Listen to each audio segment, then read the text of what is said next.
Praise lord. మన ప్రభు అయిన యేసుక్రీస్తు మన అందరికీ ఉదయకాల సమయమ శుభాభివందనములు ప్రభు నామంలో తెలియజేసుకుంటున్నాను. ఈ దినం దేవుడు మనకిస్తున్నటువంటి వాగ్దానము యోబు గ్రంథము 34వ అధ్యాయము 21వ వాక్యమును మనం చదువుకున్నాం.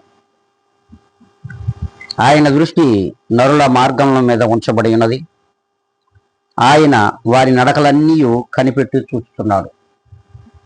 అవును, ప్రభువైన యేసుక్రీస్తు వారి యొక్క దృష్టి భూమి మీద ఉన్నటువంటి ప్రతి నరుని మీద ఆయన కనుదృష్టి ఉన్నది.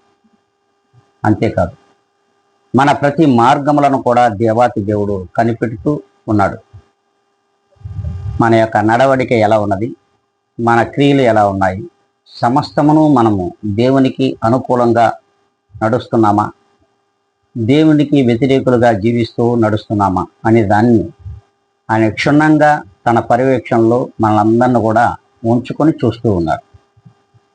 మరి మనం ప్రభువు దృష్టికి అనుకూలమైనటువంటి నడకను నడుస్తున్నామా, అనుకూలమైన క్రియలను జరిగించుతున్నామో ఒక్కసారి మనలను మనం ఆత్మ పరిశీలన చేసుకొని ఈ దినము నుండైనా సరే దేవుని యొక్క మార్గమును అనుసరించాలి.